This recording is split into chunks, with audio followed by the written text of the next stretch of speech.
showcase speaker, Derlene Hirtz, who is a passionate business growth coach specializing in mindset, sales, and overcoming obstacles to success. With a deep commitment to helping others achieve their goals, she guides entrepreneurs and professionals toward building more productive, purposeful, and profitable businesses. Trained and certified in mindset science, success strategies, and personal development, Derlene empowers clients to cultivate a success-focused mindset, overcome limiting beliefs, and develop actionable strategies for growth. Known for her ability to inspire and motivate individuals to take bold action, Derlene provides personalized support and guidance to embrace resilience and determination. Her ultimate goal is to empower clients to create lasting change, build thriving businesses, and live lives of purpose, fulfillment, and abundance. Welcome, Derlene. Thank you.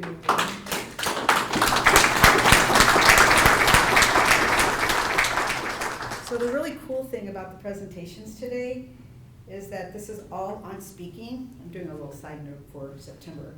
And in September, we're gonna be focusing on the neuroscience behind all of this, which is super, super cool. And so today we're sort of like wetting your whistle. Fair? Fair. Fair. Good class.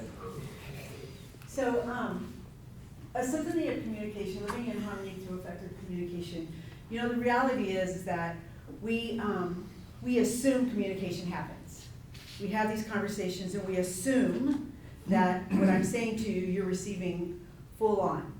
I just sent a text 2 days ago to someone as I was preparing this, and I started laughing at myself because I didn't give clear communication. And it was like, so what did that mean? Did that mean yes, do it, or no, not? Because I said, yeah, go ahead. And so they were confused about what I said in my communication, so it was a good self-check for me as well. So communication can happen in a lot of different ways, right? And being married for 43 years, this may or may not have happened in my life. And I just want to share with you what this could look like in your home life.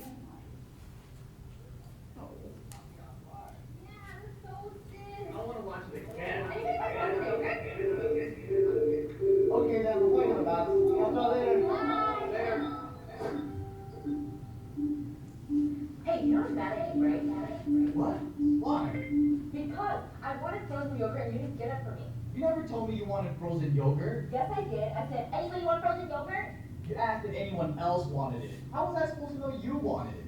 Hello, I was giving you a hint. You should have told me. You can't expect me to read your mind. Sound familiar or look familiar? And when we give unclear instructions, or when we are, there's even one of the things that I wanted to share is that we have, let me figure out how to make this go forward. I think you just click forward. Okay. So when we give unclear communication with each other, what happens is that there's a lot of taken for granted. Well, this has happened in the past. A lot of perceptual ideas that are passed back and forth. And we're going to talk a little bit more about that in a minute. But first, let's see what that could look like in business, okay? So I need 3 volunteers. I may or may not have set this up. I already picked them out. Just because, that's why we went voluntold, just because in case nobody volunteered. So, you're going to be our coder. Mark's our developer. And Brian's going to be our business analyst, okay? And I think, Cynthia, you're going to really need this. Okay, so we're going to have our business developer here. And you're going to face that way. Okay. And then we're going to have our analyst here, our developer here, and our coder here. Okay, you're going to turn around, you're going to face this way too. And you're going to turn around and face this way too. Okay. So our business analyst is going to have you draw what he is drawing on your back. Okay? So number 1, number 2, 3, 4, 5, and 6. Okay? Okay. So that's what you need to do, and you're gonna. Oh, that's 6. Okay, and then blue to match Wait, your choose the outfit. markers? Yeah. These are washable markers, just so you know. From my downstairs in my basement. Okay, so our business analyst is gonna give his idea. So go ahead and put this right here and then draw. Oh, okay, Draw now number that makes more one. sense. I thought it was gonna draw on a shirt. They're washable markers. I didn't say that. Yeah. Okay. Okay, so just do number one. Yeah. Okay, now you're gonna draw that on her back, whatever you just felt. Okay. I have no idea. Oops. Okay, now you're gonna draw what you just received. Okay, now, number two. Number three.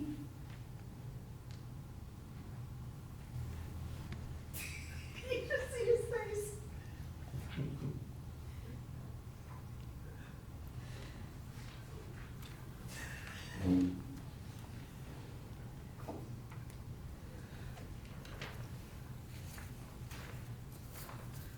Okay, great. Okay, let's turn around and face our friends. So this is number one. So just so you can see, He did I'm not the pretty good. best artist. He can follow directions But- pretty well visually. I am the two. best of the three, I'm quite sure. Number three. Okay, communication at its finest, starting with my directions, because I was not very clear on my directions either. What right? directions? Exactly. And doesn't this play out in our lives, personally and professionally, all the time? Thank you, Yes. let's give them a hand. There you go. Yeah, it's like, oh. That's right, we have to be voluntold. You don't pay for that, right? So, it's in the mail. Today. Yes, absolutely. So that's what communication really looks like on a very surface. Now, there's a lot of underlying things that go on in our brain that allow for this kind of communication to happen as well. And it's sort of like when we give information, when we're communicating with somebody, it's sort of like if we're playing baseball, right? This is a baseball, and I'm tossing it to Jack, and Jack's gonna toss it back to me. It's a lot of interaction today, right? So we assume that this baseball that I'm throwing to Jack is going to come back to me exactly the same way. So in terms of communication, that's not how communication works. What happens is, Jack throws this baseball at me, and I have all these perceptual ideas. I have wisdom, knowledge, experience, emotions, all those things wrapped up in that communication that he just sent me. So really what I'm sending him back is something that might look like this. And he's thinking, he's thinking he's receiving, or I think that I'm sending him the information the way that he wants to receive it, or that he needs to receive it. And as we'll find out in a couple of weeks, people receive information in 4 major ways. They receive it either kinesthetically, which I happen to know that he was kinesthetic. He showed us that right off the bat earlier, right? So thank you, Jack. Or visually. A lot of people receive information visually first. They might do it auditorily, where there's there's noise out there and it comes into their brain. Or they might do it the opposite way. It might go in their brain and then out. All right? And so if you're in your brain first, if you're a thinker and it goes out, that is a great place to get paralyzed. Because we might have, I'm very familiar with this used to be my big crutch, is that I would overthink things. I wouldn't just make a decision and make them happen, because I had to think about it. Well, we can think forever. I love to think. It happens to be one of my favorite pastimes, right? So then, Jack has all this experience in his age, his religion, his culture, all of those are gonna now be tossed back to me. So make whatever you want to, oh look, he made it all the way around again, right? Well, that's not what I gave him. That's not what I sent him. So in every conversation that we have, this is the way that communication is going on. So asking questions, asking clarifying questions, make sure that you are going to receive and give information the way that you have the intention of it happening. So what happens is that, like, this is like, let's just pretend this is our communication system in our brain, right? So if Mark, or well, I'll just use you, Jack, because if Jack is a kinesthetic receiver, the way that his information is gonna process and get to the answer that I need is gonna be way different than the communication I gave him, because I had to think about it for a while. I had to probably look at every angle on how you might answer that, and I probably might miss that, right? So our communication system is always different in our brain. And that is why we can never expect someone to have exactly the same viewpoint that we have. Because our experiences are different, the way that we receive information is different, the way that our culture influences us is different, the way that we were raised was different. That shows up a lot in marriages whenever we are raising kids, right? Is we never did it in our house that way, and there's no way we're gonna do that in my household, right? So as you are communicating with people, just be aware that it's really kind of unfair for them to have the same perceptions that you do. So it's up to us to learn how to communicate through their style instead of us knowing our style and only communicating through our way, right? Like this is, like if Jack was my student when I was a teacher, this would be a great activity to have with him. I would always have him writing, I would always have him moving, because that would be a great learning style for him.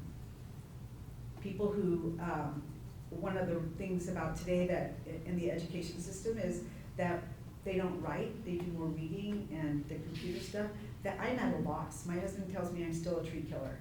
I gotta print that baby out, I gotta put it in my hand, I gotta read it, I gotta highlight it, you know, all those things go on. And then I can retain it, right? So just some of the ways that we receive and give information. So 4 tips to harmonize your communication. Again, we've been listening today about passive hearing and active listening. They are not the same thing. And you can tell when somebody's listening because they lean in or they're making the eye contact. Everything that Amy and Karen just said earlier. And sometimes it's really fun if somebody isn't listening to do some kind of pattern interrupt, like, Mark, think quickly, you know? And did you see how I sent that communication to you? Right here. If he wasn't active listening, I might have bopped him on his head, right?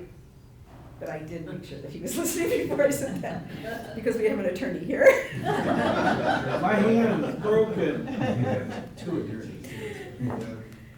So communication is 93% nonverbal. So our words are only 7% of our communication. And once again, we were talking about that earlier. And when we communicate with people, that tells me 2 things. We get to really learn how to read people. And the other thing that it tells me is that we get to choose our words very carefully. Because only 7% of our communication is going to be received verbally.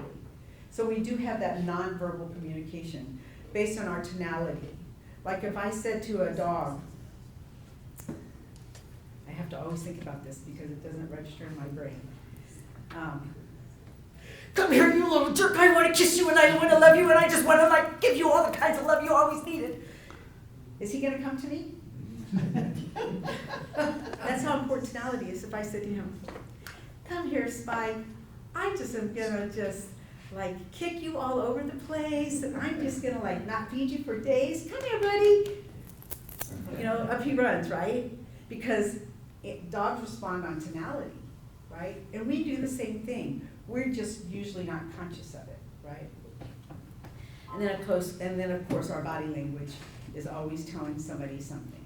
One of the things that I learned in my training is that as a speaker, I always want both my feet facing forward, right?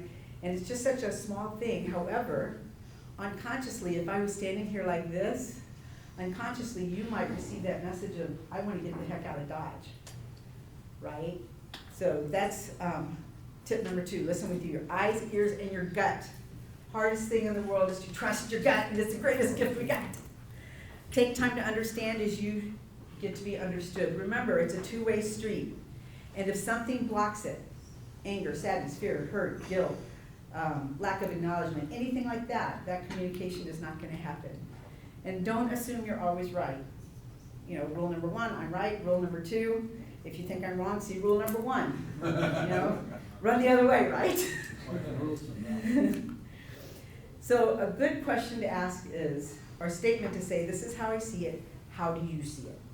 Or if you really are onto it, this is the way I think about it, how do you think about it?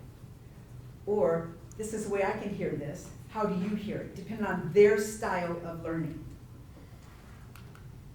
Okay, so let's see.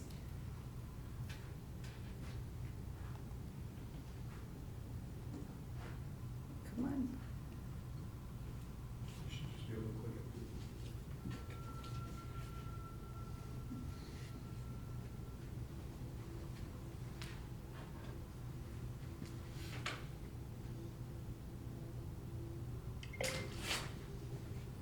What happens if somebody hits a bad note in there? Eek! Bad communication, right? So when we harmonize, we all communicate together. And that's what I got. Thank you to my volunteers. Les? When you use the word harmony, it made me think about all the stuff that I was involved in last week. And just before my mother passed away, my son sent me a link to a video presentation that was made by a guy by the name of Jordan Peterson to the annual conference of the Alliance for Responsible Citizenship. And if you want to hear something really powerful, you should check that out. He talked about a lot of things that are required in order for us to have the kind of society and citizenship that's really responsible. And he had this one phrase that really struck me. He said, the ultimate responsibility of any leader, the first and foremost responsibility of any leader, is to be in service to harmony. And I love that. given the nature of the world that we're in right now, thinking about our leaders, I couldn't imagine anything that would be resonating more powerfully with my mother and more important to what you're talking about up here. Yeah, Be thank you in for service sharing to that. harmony. I'll have to listen to that, I'm super interested. Thank you. Yeah. Matt? I think you touched on it. You talking about being aware of like where people are coming from and their filters and everything. My very first yoga teacher was she was a very principled feminist, and she was constantly checking my language as I was talking, and like if I couldn't say girl if I meant woman, and just all kinds of phrases I wasn't even aware of. But it was really exhausting at first. But then I realized, like, if I want her to hear me, I have to say, I have to say the words that she will receive. Otherwise, I'm going to dig myself out of a hole, or try to, because I might assume I'm right. At first I thought, well, that's just dumb. I can say guys if I'm talking to, hey guys, but it's just the ego gets in the way of speaking and hearing and all that stuff. If we can let that go, we can be heard. Not every hill's a hill to die on. So. I love that, thank you for sharing that. I actually have that same experience with a female friend. I always say, hey guys, what's up? And she always is on my case about that. So I know that there's something that's important to her, an experience that she had, or, I can only mind read that without asking her, that's very important to her, and it's just really not that important to me, Yeah. right? And I completely concur with what you said. Thank you for sharing that. If you want to see a very powerful and humorous example of what Matt is talking about, you actually have a little thing up there. You can look at it another time. It's only about a minute and a it's not about the nail, it's a video. Oh, yeah, that's, we actually use that in our training. That's an excellent video. It makes your point so perfectly. Yeah, it's a great. It's kind of a continuation of the Exactly. frozen yogurt, so yeah. Okay, thank you so much.